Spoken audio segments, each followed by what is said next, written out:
around the world. Welcome to Napoli Talk, and apologies for my 7 minutes of being late, but I had a little bit of a struggle there with my camera. I do not promise that everything is going to be fine for the rest of the video, but let's give it a go anyways. All right, and let me turn on a little bit of this light. All right, great. Here we go. First of all, guys, a comfortable win. A comfortable win, and that's fine. We need some of those, right? These are the type of games that last year Napoli struggled with.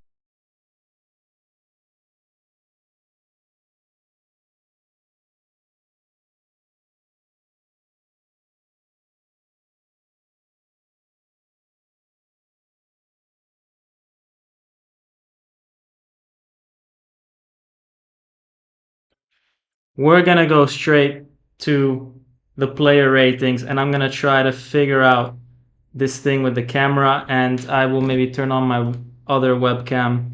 So let's do that. Let's do that. No, that doesn't work.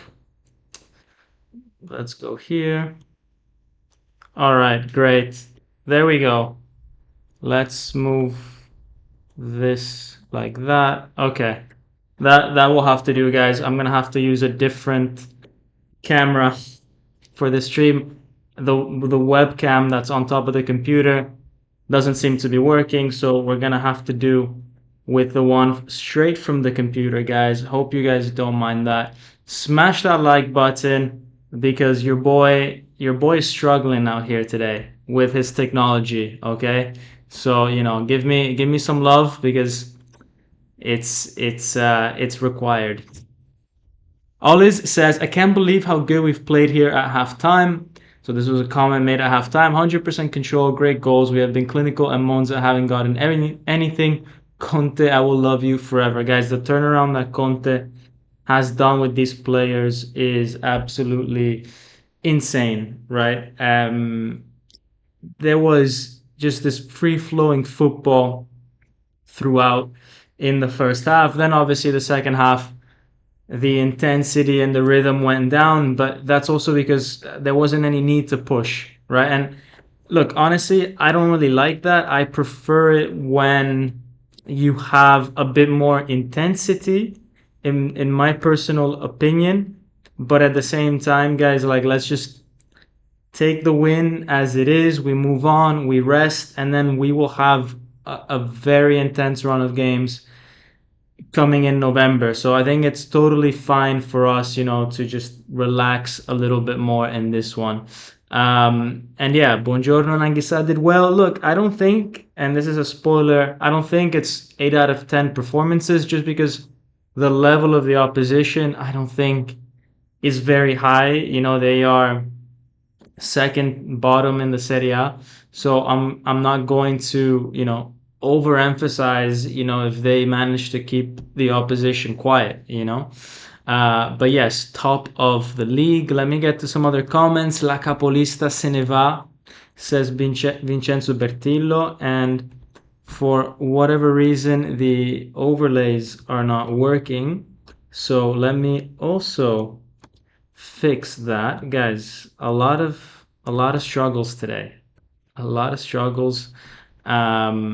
But yeah, I don't know why the comments are not appearing on the chat, so, or on the page. What is going on today with my technology, guys? But don't worry, I am reading your comments, and we'll just figure it out from there. But yeah. Oh, there we go. Now they seem to be working. Top of the table. So let me get to some of the other ones from before. La capolista se ne va. And yeah, guys, it's been a while. Look, it's early days, right? It's just the sixth game of the season. It's still so much that still needs to happen. But guys, at the end, this is what Napoli need to do. Just accumulate some points. Try to build a little bit of a cushion when possible against the other teams. Look, this weekend they didn't really drop any points, but over the next 3 weeks, something could happen. We just gotta, build a little bit of that gap, hopefully before November when we start facing all of them, and then we go from there. And guys, thank you, Cam, for joining Club Partenope. I really, really appreciate it. Appreciate all the members that have joined the channel. We are nearly 30 now. I think now with Cam we are 29. Guys, that really helps because I'm not joking. My camera is acting up today, and if I need to replace that, I'm gonna need as many memberships as possible. Otherwise, you guys are gonna start watching my streams off the quality of a potato.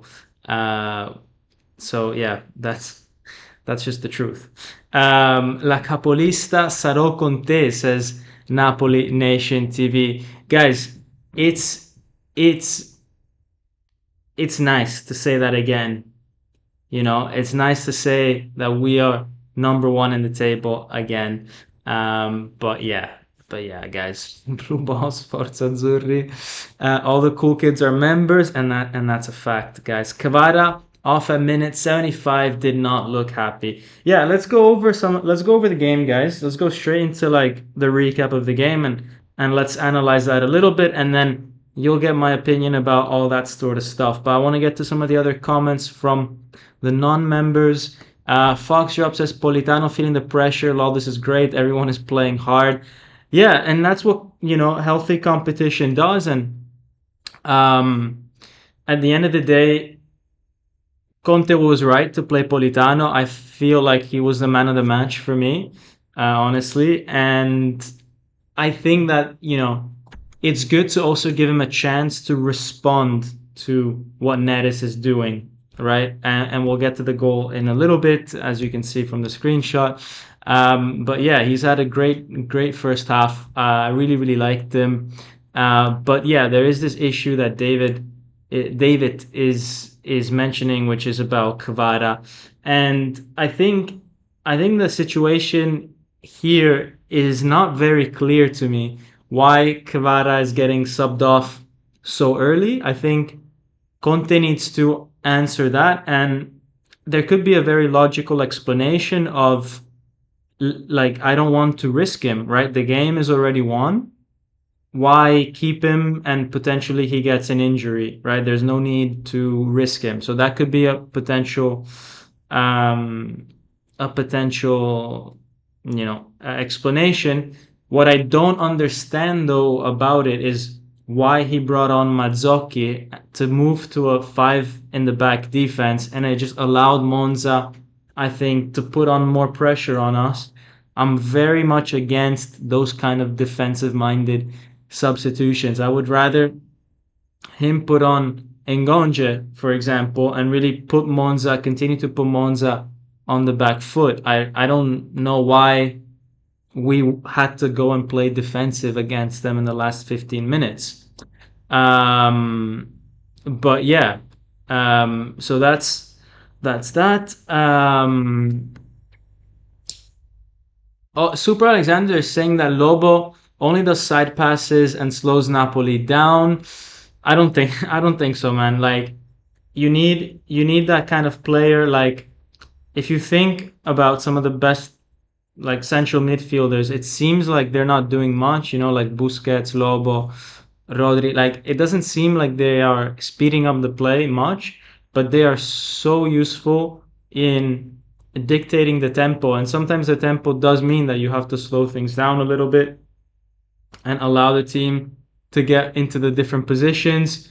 But he's able to play one-touch football when he needs, and he's able to, like, if the other team is pressing, he's able to get away from that press super easily and just allow the team to, build up with ease, with calmness. So yeah, but I mean, both him and Anguissa, I thought, played very well today. Anguissa, especially in the first half, and he was exhausted at the end, guys. He was on the floor. Is Napoli a Scudetto contender? Maybe. Ngonge and Neres deserve to be in the starting lineup. Maybe the both of them is a bit difficult because I mean, you can replace Politano potentially, but then who else are you going to replace from the starting 11, right? Because they're both essentially wingers. Let's see some more. Yeah, look at Adiele's latest tweet. I did check it out. So basically, he tweeted, guys, saying, I'm not going to tweet anything basically for like, scaramanzia, which is translated to like like not superstition, but like, yeah, you guys get the message, right? He's like, it's a bad pun, okay? It's a bad dad joke that De Laurentiis said. If anybody in the chat can translate scaramanzia for me in English, I would appreciate it, because it's not really like superstition, right? It's a bit different, but I don't have the word in English at the moment. Politano played into the 80th minute. Things that make you go, hmm? Yeah, man, this is the same Politano that last year and with Spalletti, so for the last sort of 3 years, couldn't last more than 60 minutes. Um, but yeah, it is what it is, you know. It seems like Conte is very much against making these kind of early subs. So yeah, Chicho says Conte driving us nuts with the subs will probably be a regular thing from now on. At the end of the day, look, as long as he keeps winning, then I'm happy, right? But I think for sure it's a bit strange why Ngonje didn't get a single minute today when he scored two in the Coppa Italia. Like, either you play him and, if he plays well, then you keep trusting him, or why would you play him in the first place, right? If you don't like him, if you don't think that he's a good fit behavior wise, or maybe there's another reason, um, why even play him in the first place? Why give yourself that? Why put yourself in that situation where then people can criticize you for not playing him later on, right? So, yeah. But anyways, let's get into the goals, guys. So we have here Lukaku, that basically, or Politano, that wanted to play a 1-2 with Lukaku. It gets intercepted by one of the Monza players, and it actually falls into the feet of Politano. And I think what he does really well here is that he takes the opportunity to go forward with it. And, he gets to this point here. And I think taking on the shot is 100% the right decision, because finding that pass for Scott, I think, would have been a little bit difficult. The angle's not quite there. The defender behind Scott would have probably come in and intercepted that. Oliveira, that's making a run on the far post, was probably never going to get to a pass there. So really, Politano has one option here, and the only option that he has at this moment in time is to actually only just pass it under the legs of the goalkeeper, and it's not easy, right? So he actually does a very, very cool finish, and I'm sure he's very happy with that, and Conte as well. Conte wants his men to know that they have to bleed on the field. It's more about mentality building, in my opinion. Yeah, just let's abuse them as much as possible. Get them to faint in as many games as possible, so that they realize, what they need to do. It could be. I mean, I wouldn't put it past Conte. That guy's crazy. Greetings from Sweden. Great channel. Top four at least, I think. I don't know if you mean top four channels of all time ever, or if you mean that Napoli is gonna get top four, at least. But yeah, definitely, I would say I'm top three. I'm kidding. Um, no, Napoli at least top four. Yeah, for sure. Look, I think the way that this team's playing, the fact that there's just so much more potential to improve, I really think that top four is definitely the minimum target. It's definitely the minimum target, guys, for us. Now, something that I thought was very interesting in this game, guys. Look, there's not that much to speak about tactically in this game, because I mean it was just Monza, right? They pretty much, you know, there wasn't like Napoli didn't have to do too much on a tactical level to beat Monza, right? We just had the better players than them for a lot of the time, and then we got pretty lucky, to be honest, with the first goal because it came with that deflected pass, and then from there, Monza just kind of disintegrated a little bit. But one screenshot that I think kind of summarizes Napoli's approach a little bit is this one. So the way that Conte is playing nowadays is that I've mentioned it in other games as well, right? But he's trying to empty the midfield as much as possible. And you can see in the middle, you have four, potentially even five Monza players basically surrounding Anguissa in the middle, right? Which is a bit of an overload, which means that there is just so much more space for other Napoli players, right? And the idea is that, you don't really need to even play down the middle. Like, you don't need for the ball to go to Anguissa or Lobotka to then go to the attack. The way Conte likes to play is that he wants to give it directly, even from the defense, straight to Lukaku. But for that to happen, you have to isolate Lukaku. Lukaku has to have just one defender to deal with, right? So that he can basically protect the ball, have the defender behind him, and then other people can play off of Lukaku, right? You can do that little 1-2, or people can make a run in behind. But the idea is you have to isolate Lukaku with one other Monza player. So how do you do that? Number one, Monza right now are playing five at the back. So what do you have to do? First of all, you need Oliveira and Di Lorenzo to be super wide to stretch that five-man defense. And then, very interestingly, you need Kvara and Politano to be super close to Lukaku. So that basically Lukaku deals with one defender. And then the other two defenders that would normally help out the other defender, they're actually busy taking a look at Politano and Kvara. The way Kvara positioned himself here, centrally, means that the defender that is closest to the one marking Lukaku, close like at the bottom of the screen, cannot get too close to Lukaku, because if he gets too close, then Kvara would enter that gap between him and the other defender. And the other defender, can't get too close to, they can't, like, he can't get too close to Kvara either, because then Oliveira would just rise up and he would try to enter that space. So the idea is this, right? Like, empty the midfield and put as many people as close to Lukaku as possible, so that Lukaku has the ability to just focus on that one defender, or rather, the defenders would just focus on one defender can only take Lukaku. And we see that, for example, here, right? Like,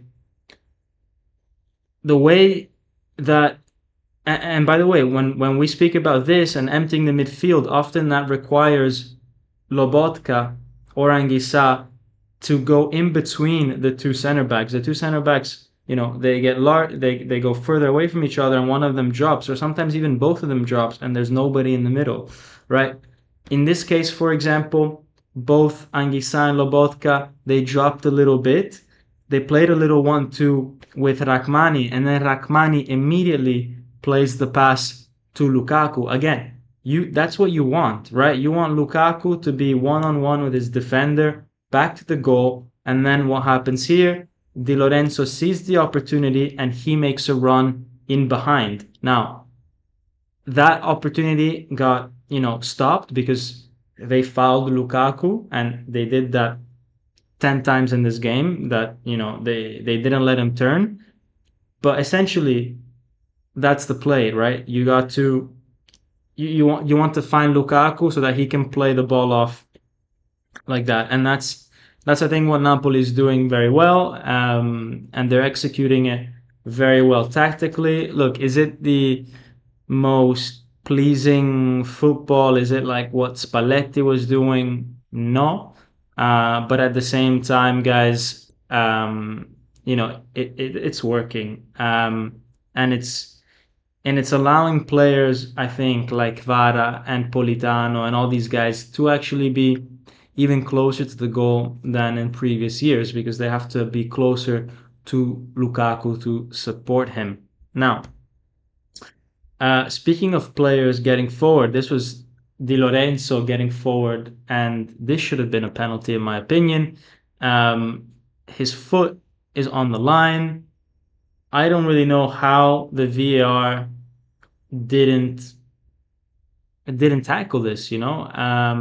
It's wild to me that this stomp on the foot was not called a foul, and it would have been a penalty. But yeah, I don't know. Maybe they thought it was a bit harsh to give a penalty here because in in theory, Di Lorenzo was moving away from the box and it was on the line and it was not intentional. So it would have been a super harsh penalty for Monza, but at the same time, you know, it should be a penalty. Tonight the ref was terrible in my opinion. I think one or two penalties should have had a call for Napoli. Yeah, it's exactly what RM Bafowski is saying. Marcellino saying, I'm not sure about the McTominay second striker woke nonsense. Put him box to box. His dribbling and size is useful against Juve. He can arrive and finish in the box. I think it has its time and place, right? I think there has to be a little bit of a mix. Um, I liked what he did, for example, against Palermo, where he was essentially playing as a second striker. The thing is that if he does it too often, then it becomes predictable, right? And I think McTominay needs to always remember that he should alternate between going deep in the midfield and doing what he did against Juventus, which is helping to link the play a little bit more, dribbling with the ball, and then sometimes playing as a second striker, right? And just not giving other team a reference point. But what he did today, I think, was that he was too stagnant up top. So yeah, I agree. Speaking of penalties, who do we think is our first choice taker this year? Lukaku? Yeah, I think so. Or it could be Politano. If Politano keeps starting, it could be Politano. He's taken quite a few for Napoli in recent years. It would be interesting. It would be interesting to know, actually. That's a very good point. Right.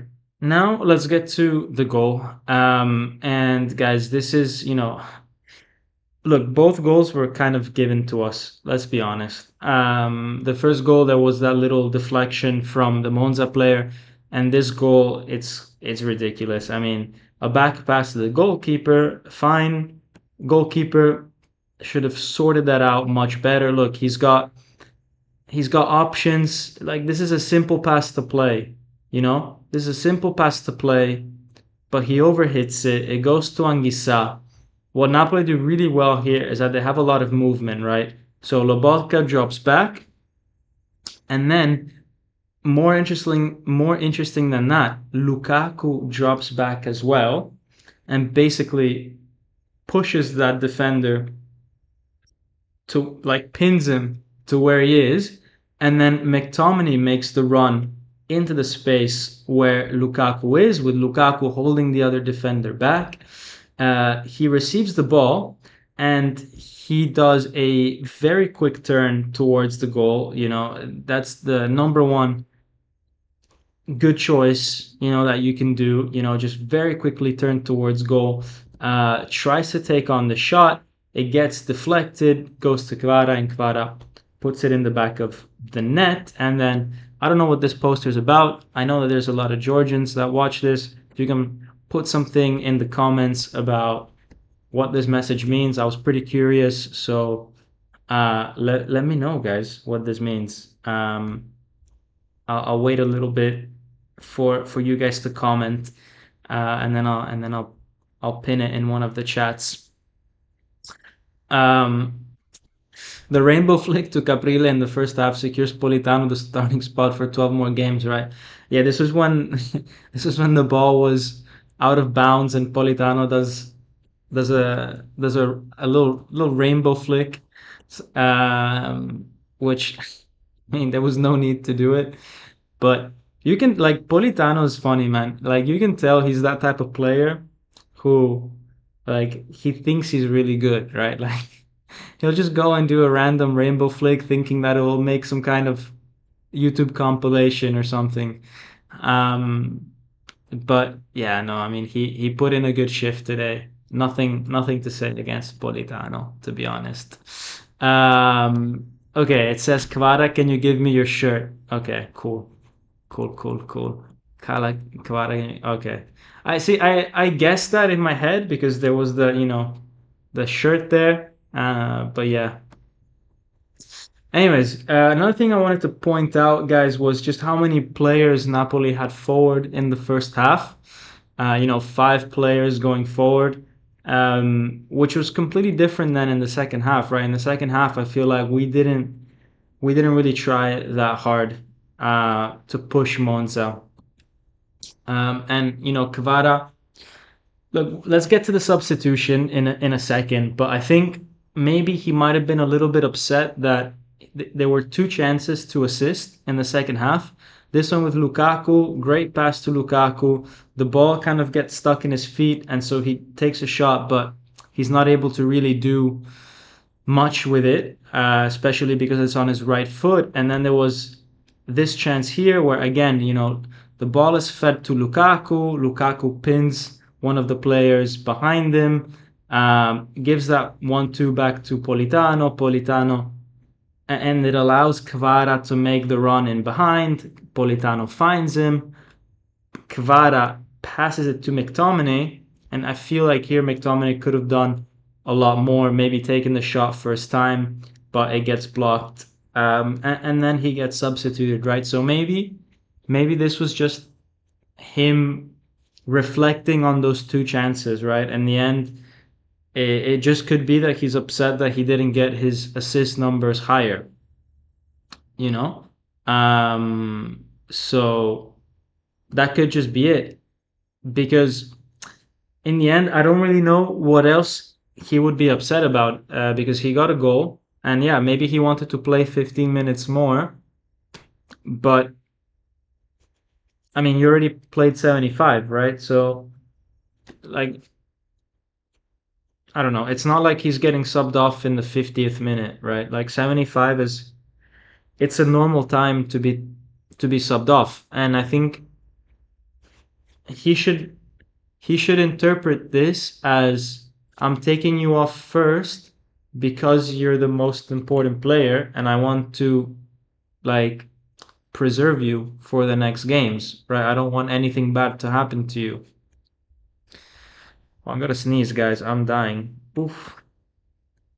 You guys are about to get the biggest sneeze ever. Like it's building up for the past 30 minutes. And it's gonna go any second now. It's like Mount Vesuvius up in there. But yeah. Yeah, Lukaku is mainly a left-footed player. I think that's kind of if there's one thing that I really miss about Higuain, guys, is that he was able to use both feet. Like he wasn't naturally talented with his left, but there were times where he would take the shot, no, with his left, and it would actually be pretty precise. I feel like after that, the pure number nines that we've had, Milik, then we had Milik, then obviously Mertens, but Mertens was not like a pure number nine. Um, then obviously we had Osimhen, now Lukaku. Like these three pure number nines, none of them have the technique with their weak foot, no? And I think yeah, you're always going to be a little bit limited. Like you know, 50% of the chances that come to you might be on that weaker foot. So, yeah, ideally, I think out of all the positions on the field, I think the striker has to be the one where having both feet matters more because, like, in the end, you're gonna get chances on your weaker foot, right? And like everybody can pass the ball, right? Like a midfielder who can use his left foot. Like, yeah, I mean, it's not game changing, right? He'll like anybody can just pass the ball, but I think to accurately shoot with power, with precision, with, the right balance when the defender's on you, that's a bit more tough. And yeah, it would be it would be something nice, I think, moving after Lukaku to like get a striker who's able to use both, but it's super rare. It's super rare. Sneeze door incoming. Yeah, here my allergies in Madrid have been getting worse the past week. Man, yeah. I mean, I'm sneezing randomly, man. Like it's very weird. It hurts to see Ngonja warming up and then he never comes on. This is just Conte like playing mind games to Ngonja, like just seeing how far he can push him. Poor Kvara, they always destroy him, and ref 90% they don't even call it. Yeah. See, that's why you have to substitute Kvara, right? Because one day, one of these tackles, is gonna hurt him.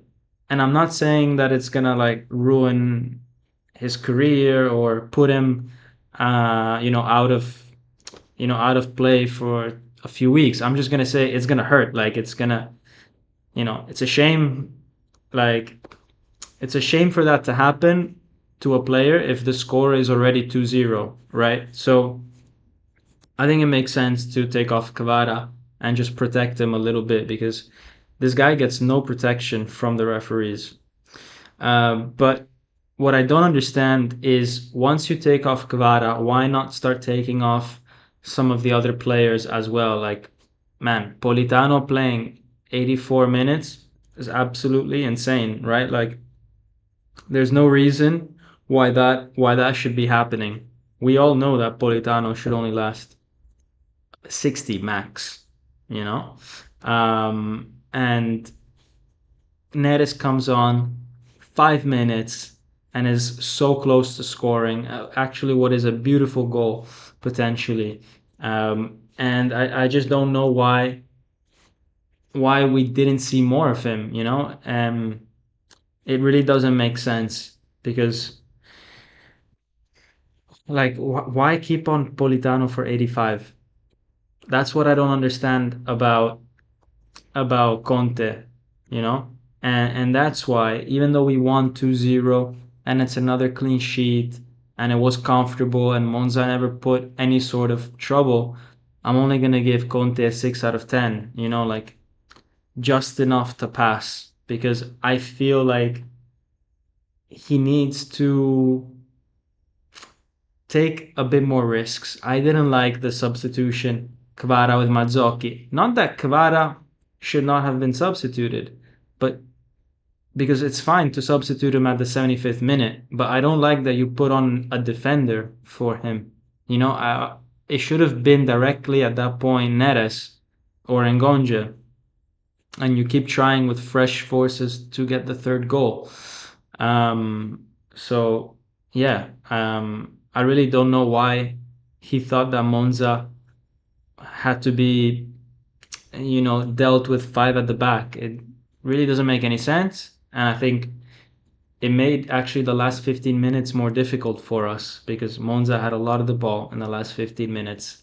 But look, guys, other players at most, I'm gonna give them a 7 out of 10 because look, the two goals that we scored, you guys know that actually for neither of the goals it counts as an assist, right? What does this tell you? This tells you that there was an element of luck where the Monza players, you know, put a foot out and the ball happened to go to one of the Napoli players. And of course, you have to then take your chances. You have to be in the right position. You have to take a nice shot. But what I'm saying is that Napoli didn't really, it wasn't clean what we did. It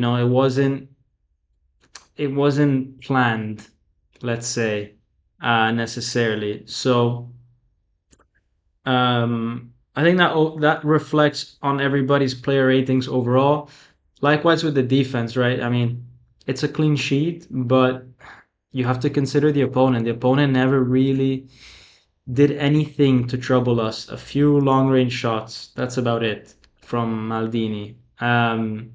But yeah, it's kind of difficult to judge. But what I will say is that Buongiorno is a world class player, and I think a lot of the credit is down to him as to why Monza didn't have many chances, is because he would consistently make sure that he cleans it up before it even becomes a chance, like he does a lot of the dirty work 10 meters higher up the field than what maybe other defenders do.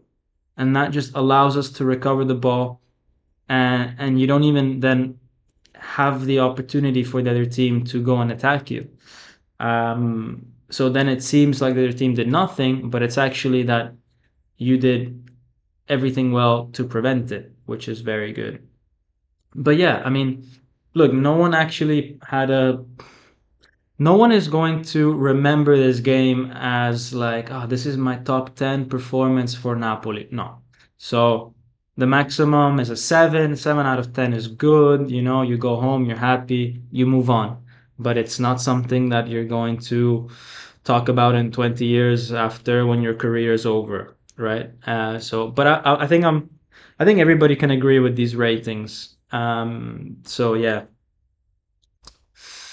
as long as we continue winning games, I won't really question it. Yeah, that's the thing, right? That's the thing. Rachmani this season has been good. He's making a lot less mistakes. Because look, in the end of the day, Rachmani just needs someone that takes the initiative next to him. He played a lot better with Koulibaly and with Kim Min-jae rather than when he was playing with the likes of Maximovic or the likes of Juan Jesus. Like he needs someone to dictate where he needs to go and to take the initiatives. When it's his turn to take the initiative, he struggles. But next to Buongiorno, he's actually like a pretty good player. So yeah, McTominay got the assist. Are you sure about that? Because I have a feeling that from the Serie A website, they did not give it to McTominay. Let me check. Let me go on the Lega Serie A website. Let's see what they say.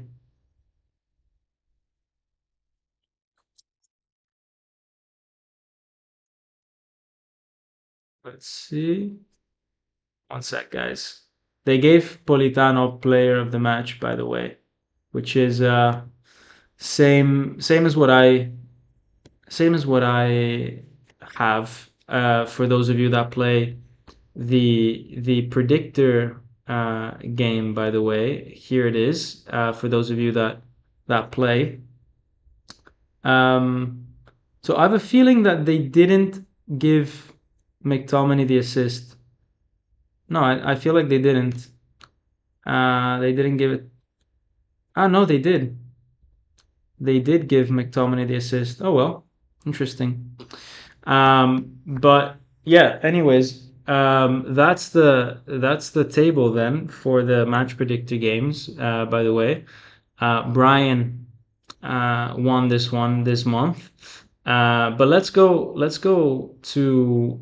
By the way, guys, I want to thank everybody who joined the memberships, right? This is all of you guys here, plus some of you guys that might have joined during the live now, but thank you, thank you, thank you for that. I want to go into the match stats for a second before we see what Conte said about the game.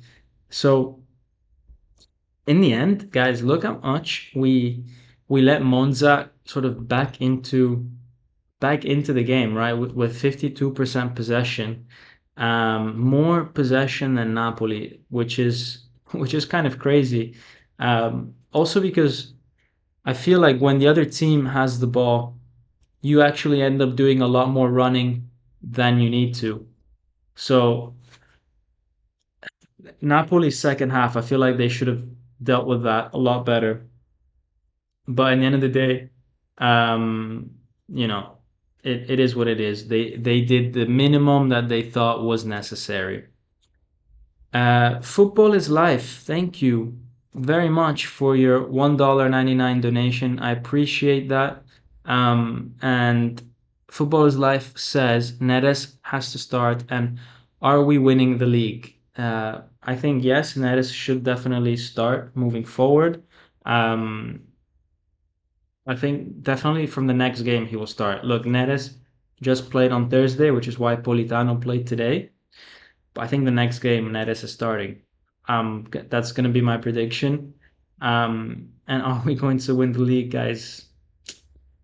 Um, it's a bit early. It's a bit early. I'm not going to. I'm not going to give my predictions just yet on that one. Um, I I think this is a year too early for us, if I'm completely honest. But you never know. I mean, you never know. You never know. There's a lot of room for growth still, and this team is improving a lot, and we are solid defensively. But let's see after the first few games in November when we have to play the likes of Milan, Inter, all these guys, okay? Because right now, winning against Monza, fine, but we have to take to the next level. Juventus was a good test, but I think the big one is Inter, in my opinion. The big one is Inter. I think this team could definitely get second place. Let's see what happens in Inter Napoli. That's all I will say. Are you Caprile or Meret? Says Lawrence Moore. I am, for the way that this season has gone, I'm more Meret, to be honest, because I think that he started very well, made some good saves. So I have no problem with Meret this year. I criticized him a lot last year whenever there was a chance to criticize him. But I feel like with Meret, we know that he's very much a confidence type of player. No, in the Scudetto season, he didn't make a single mistake because he was confident, the team was playing well, and everything was good. And if you have that level of Meret, then it's fine. But as soon as he feels like there's a bit of competition, or as soon as the team is not playing well and the defense is a bit shaky, then Meret loses a bit of confidence and his performances go down. Um, but I'm confident that for this year, especially with Buongiorno in front of him, I think we'll be fine. We'll be fine. My opinion, Lukaku is a world-class playmaker.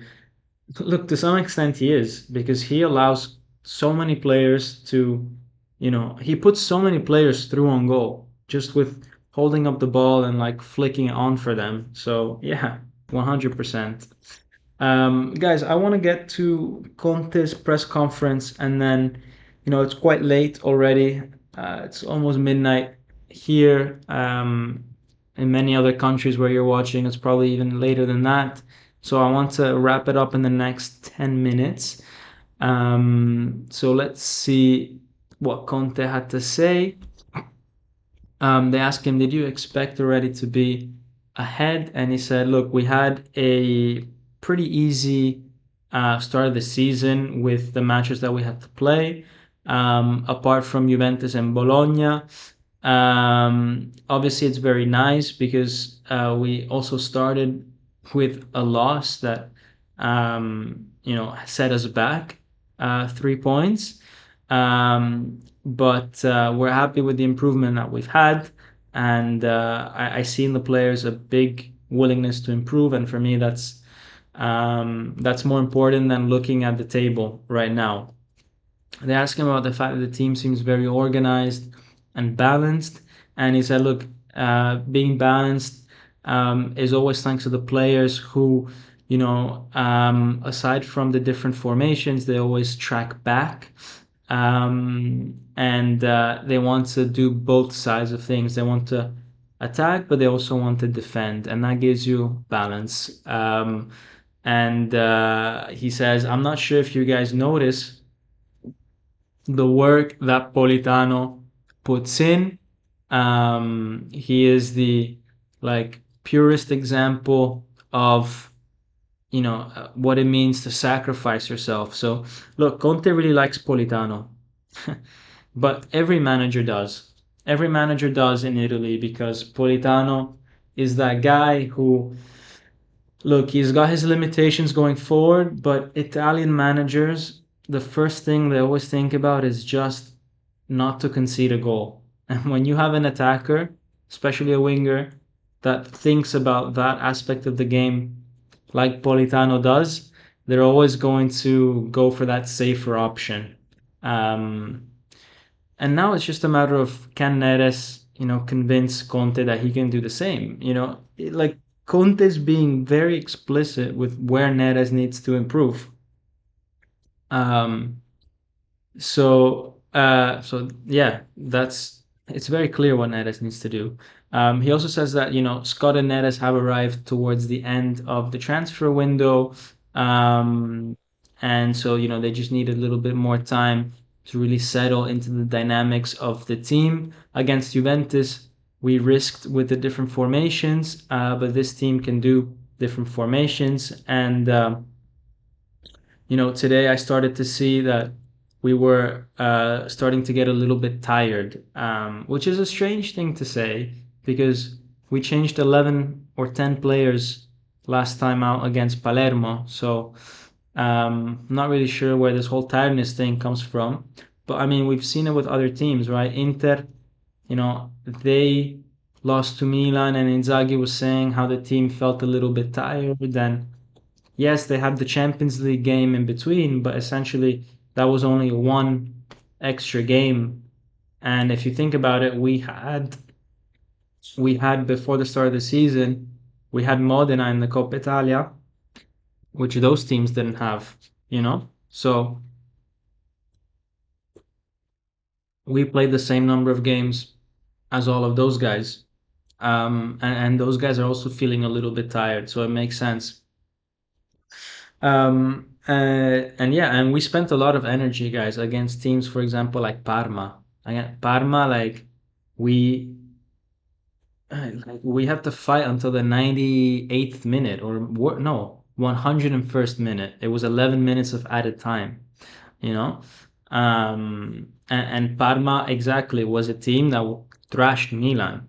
So yeah, but this also brings up the point that even though we did have, even though we did have somewhat of an easy start of the season on paper, people do tend to forget exactly that um, Parma was a very good team at the time that we faced them, and they have been doing good. So Conte continues, by the way. They ask him about McTominay, and he says, and his position. And he says, look, on the field, the players' positions are not random, these are things that we study to put the opposition in difficulty. The fact that McTominay was playing more as a second striker. Scott is a very complete player who can play in different positions and is just helping us out based on how we see that he can hurt the opponent the most. And then they ask him why he didn't change some of the players earlier, if there was this aspect of them being a little bit tired. And he says, because I was satisfied with how the game was going. Monza was not creating any problems for us. The team was balanced. And so, I'm not going to just make substitutions because I feel like making substitutions. If everything's going well, I'm not going to substitute anybody. Um, but um, but yeah, so I'm not sure if I like that answer from Conte because I think he also has to think a little bit more about, preserving players. And yeah, I feel like he went a little bit too far with the whole Malzocchi change, with Kvara trying to be a little bit too defensive. But I mean, at the end of the day, when a coach gets the 3 points and the other team was never dangerous, you can't really even criticize him that much. Then they ask him about the tweet that Adiele put out, and he says that we just have to keep doing what we're doing.